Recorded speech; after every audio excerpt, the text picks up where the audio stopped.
शिवसेना गाडगीळ आणि sons limited 1832 पासून। विखे आला आणि महाराष्ट्रात विकार पसरवला। छगन भुजबळ यांची मराठा उपसमितीचे अध्यक्ष राधाकृष्ण विखेंवर टीका। जरांगेंच्या वारंवार भेटी घेणाऱ्या विखेंना सोडणार नाही भुजबळांचा हा इशारा। मुख्यमंत्री नागपूरमध्ये असताना मुंबईमध्ये जीआरचा निर्णय घेऊन टाकला। त्यांचं टार्गेट ओबीसी नाही तर फडणवीस आहे। छगन भुजबळांचा विखे पाटलांवरती हा निशाणा।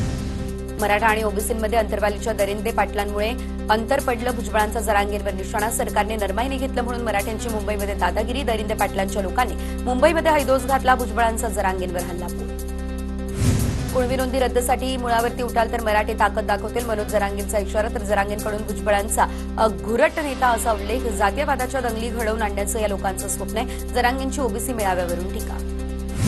भुजबळांनी वडेट्टीवारांचा जरांगेंच्या भेटीचा व्हिडिओ देखील दाखवला। मराठा समाजाला ओबीसीतून आरक्षण देण्याचं वडेट्टीवारांचं उत्तम मत। वडेट्टीवारांच्या भूमिकेमुळे नागपूरच्या मोर्चामध्ये गेलो नाही प्रतिक्रिया। माझा निवडणुकीमध्ये पराभव करतो असं जरांगेंनी म्हटलेलं। 1,42,000 मतांनी निवडून आलोय। धनंजय मुंडेंचा जरांगेंना टोला। कुणी अंगावर आलं तर त्याला शिंगावर घेऊ। धनंजय मुंडेंचा जरांगेंना इशारा। जरांगे मराठ्यांसोबत दगाफटका करताय। राजकीय आरक्षण हा डाव तर मंत्री धनंजय मुंडेंचा जरांगेंवरती हा हल्लाबोल। तर तुझे हात रक्तानं भरलेत जरांगेंचा हा पलटवार। अधिकाराच्या लढाईमध्ये निमंत्रणं दिली जात नाही। मेळाव्याला बोलावलं जात नाही म्हणणाऱ्या वडेट्टीवारांना भुजबळांनी सुनावलं। तर स्टेजवरील डिजिटल बॅनरवरून पंकजा मुंडेंचा फोटो वगळल्यावरूनही केलं भाष्य। काळतोंडेसारखे खूप बघितले। गंगाधर काळकुटेंवरती आता छगन भुजबळांचा हा निशाणा। तर बीड जिल्हा काळकुटेंच्या बापाची जहागिरी आहे का हाकेंचा सवाल। चौथी नापास व्यक्तीच्या सांगण्यावरून ओबीसींच्या अन्नामध्ये माती कालवल्याचं काम सरकारकडून झालं। बीडमधील मेळाव्यामध्ये लक्ष्मण हाकेंची टीका। तर जरांगे लहरी मोहम्मद सकाळी भुजबळांवरती तर संध्याकाळी फडणवीसांवर बोलले। हाकेंचे हे वक्तव्य। गोपीनाथ मुंडेंचा वारसा म्हणून गरीब ओबीसींसाठी काम करा। छगन भुजबळांचा धनंजय मुंडे यांना सल्ला। तर मंत्रीपद हे आळवावरचं पाणी असल्याचं देखील भुजबळांचं हे वक्तव्य। ओबीसींच्या आरक्षणाचं संरक्षण झालं नाही। न्यायालयामध्ये जाऊन दाद मागावी लागत असेल तर तुम्ही काय कामाचे। ओबीसी महाएल्गार मेळाव्यातून लक्ष्मण हाकेंचा बजरंग सोनवणे प्रकाश सोळंकी यांना सवाल। भुजबळ ओबीसींचे भीष्माचार्य आहेत। तर प्रकाश शेंडगे यांची प्रतिक्रिया। जीआर मागे घ्यायचा असेल तर मुंबईला चला। आरक्षणाचा जीआर मागे घेईपर्यंत मुंबई सोडायची नाही। प्रकाश शेंडगे यांचं ओबीसी कार्यकर्त्यांना आवाहन। धनंजय मुंडेंच्या दबावामुळे माझ्या आईने आत्महत्या केली। करुणा मुंडेंचा खळबळजनक आरोप। माझ्या आईच्या सुसाईड नोटमध्ये सगळं काही लिहिलंय असंही करुणा मुंडे म्हणाल्या। उद्धव ठाकरेंच्या हस्ते मनसेच्या दीपोत्सवाचं उद्घाटन। दीपोत्सवानिमित्त ठाकरे कुटुंब पुन्हा आलं एकत्र। उद्धव ठाकरेंची मनसेच्या दीपोत्सवाला पहिल्यांदाच हजेरी। दीपोत्सवाच्या उद्घाटनानंतर छत्रपती शिवाजी पार्क परिसरात फटाक्यांची आतषबाजी। आजची दिवाळी वेगळी आणि विशेष। तर मराठी माणसांची एकजूट सगळ्यांच्या आयुष्यामध्ये प्रकाश घेऊन आल्याशिवाय राहणार नाही। दीपोत्सवाच्या उद्घाटनानंतर उद्धव ठाकरेंकडून उपस्थितांना दिवाळीच्या शुभेच्छा। छत्रपती शिवाजी पार्कमधील जिमखान्याला ठाकरे कुटुंबानं दिली भेट। तर राज ठाकरेंनी जिमखान्याची उद्धव ठाकरेंना माहिती दिली।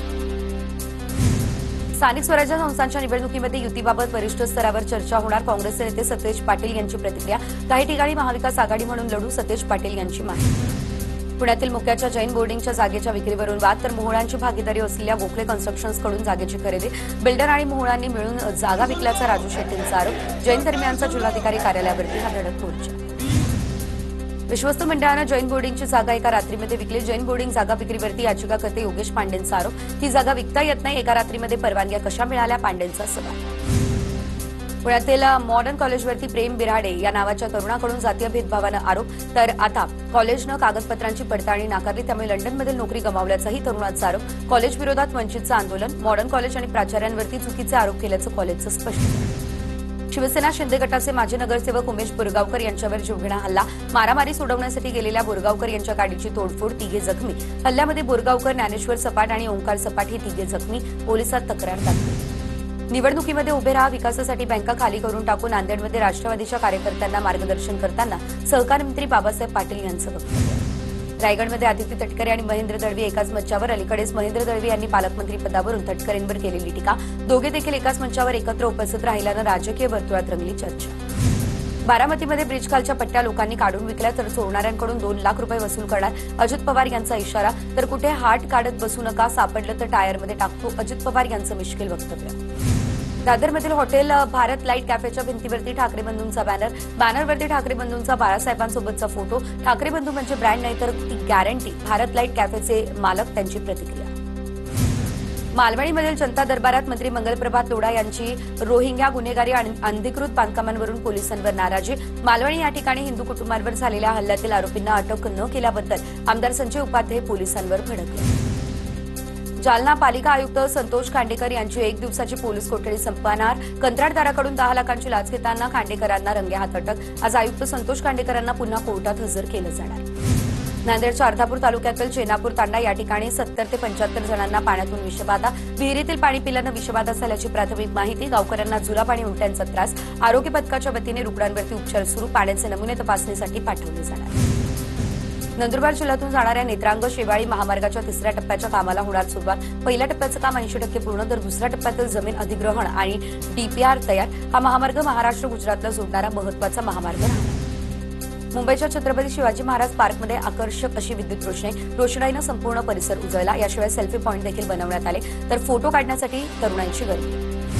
नंदुरबारमध्ये शिंदेच्या शिवसेनेने आगामी निवडणुकांसाठी इच्छुक उमेदवारांचे अर्ज मागवले. 25 ऑक्टोबरपर्यंत इच्छुकांनी अर्ज जमा करण्याचे आमदार चंद्रकांत रघुवंशी यांचं आवाहन. शिंदेच्या शिवसेनेकडून तयारीला झाली सुरुवात.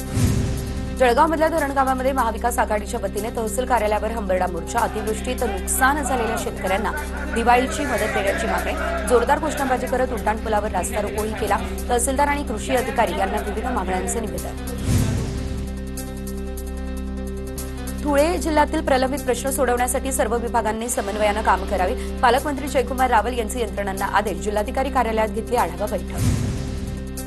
नंदुरबार जिल्हा परिषद आणि पंचायत समितीच्या मतदान केंद्राशिवाय मतदार याद्या 4 नोव्हेंबरला होणार प्रसिद्ध. इच्छुक उमेदवारांचे लक्ष मतदार यादीकडे. मतदार यादी प्रसिद्ध झाल्यानंतर लवकरात लवकर निवडणुका लागतील अशी शक्यता. तळोदा नगरपालिकेच्या नगराध्यक्षपदासाठी सर्वसाधारण गटाचे आरक्षण सुटले. भाजपकडून नगराध्यक्षपदासाठी इच्छुकांची संख्या जास्त. उमेदवारी न मिळणाऱ्या उमेदवारांची नाराजी वाटणार. नगराध्यक्षपदासाठी कोणाची वर्णी लागते याकडे लागले सर्वांचं लक्ष. जळगावमधील शिवतीर्थ मैदानावरती उमेद अभियानाअंतर्गत बचत गटांच्या खाद्यपदार्थांच्या स्टॉलचे मंत्री गुलाबराव पाटील यांच्या हस्ते उद्घाटन. प्रत्येक स्टॉलवरती भेट देत लाडक्या बहिणींसोबत मंत्री गुलाबराव पाटील यांनी केली चर्चा. नंदुरबारच्या सातपुड्याच्या पर्वतरांगांमध्ये वसलेल्या अस्तंबा ऋषींच्या यात्रेला सुरुवात. अस्तंबा ऋषींच्या यात्रेसाठी भाविक सातपुडा डोंगरावरती पायपीट करत दर्शनासाठी दाखल. महाराष्ट्र, मध्य प्रदेश आणि गुजरात राज्यातून भाविक येण्यास सुरुवात. जळगावमधल्या जिल्हाधिकारी कार्यालयामध्ये जिल्हाधिकारी आयुष प्रसाद यांना कर्मचाऱ्यांकडून निरोप, तर नूतन जिल्हाधिकारी रोहन घुगे यांचं स्वागत. कार्यक्रमाला मंत्री गुलाबराव पाटील यांच्यासह आमदारांची उपस्थिती. माळ्यातील सीना नदीकाठच्या पूरग्रस्त शेतकऱ्यांना पवारांच्या युवक राष्ट्रवादीचे जिल्हाध्यक्ष सूरज देशमुख यांच्याकडून औषधांची मदत. 20,000 नागरिकांना 3 महिने पुरेल अशी 25 लाखांची औषध आरोग्य विभागाकडे सुपूर्द.